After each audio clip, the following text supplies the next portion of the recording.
છોટાઉદેપુર જિલ્લાનું શિક્ષણ તંત્ર છેવટે જાગી ગયું છે। જિલ્લાના 4 શિક્ષકોને સસ્પેન્ડ કરવામાં આવ્યા છે। 1 વર્ષ કરતાં વધુ સમયથી સતત ગેરહાજર રહેતા હોવાને કારણે આ શિક્ષાત્મક કાર્યવાહી છે એ કરવામાં આવી છે। આ વિશે છોટાઉદેપુરથી અમારા રિપોર્ટર રેહાન પટેલે મોકલેલા અહેવાલની વાત કરવી છે આ વિડીયોમાં।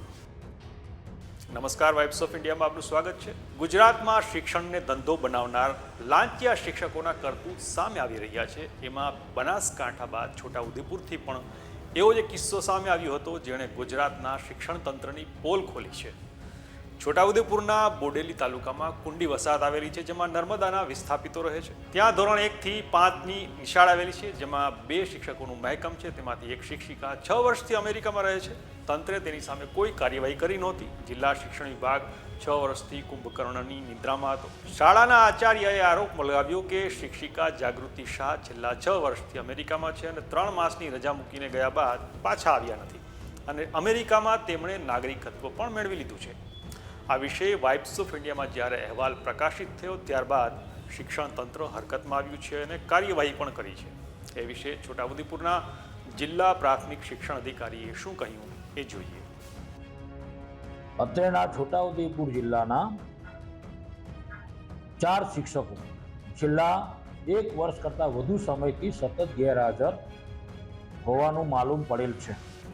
તેઓને 15/7ના રોજ આપણે કારણદર્શક નોટિસ આપી ખુલાસો માંગેલ છે। જેઓએ આજ દિન સુધી કોઈ પણ ખુલાસો રજૂ ન કરવાથી તેમના ખુલાસાને ધ્યાનમાં રાખ્યા સિવાય રાખેલ ન હોય, ખુલાસો આપેલ ન હોય, આજરોજ માન્ય નિયામક સાહેબની સૂચના અનુસાર પટેલ હેતલબેન મહેન્દ્રભાઈ, કુંડી લવેલ પ્રાથમિક શાળા તાલુકો બોડેલી, શાહ જાગૃતિબેન ગોપાલદાસ કુંડી નવાવર પ્રાથમિક શાળા તાલુકો સંખેડા, પટેલ આકાશકુમાર મહેન્દ્રભાઈ બરોલી પ્રાથમિક શાળા તાલુકો બોડેલી અને પટેલ ભાવનાબેન જયંતિભાઈ ઇટવાળા પ્રાથમિક શાળા તાલુકો છોટાઉદેપુરને આપણે સસ્પેન્ડ કરવા માટેની કાર્યવાહી કરેલ છે। કુલ આપણે 8 શિક્ષકો હતા। તે પૈકી આપણે એક શિક્ષક ગુમ થયેલ છે અને એમની સામે એફઆઈઆર પણ નોંધાયેલી છે। એટલે સરકારશ્રીના પરિપત્ર મુજબ 7 વર્ષ સુધી આપણે એમને 7 વર્ષ સુધી કોઈ પણ કાર્યવાહી કરવાની થતી નથી, છતાં પણ આપણે એમને લિયન પર મૂકેલ છે।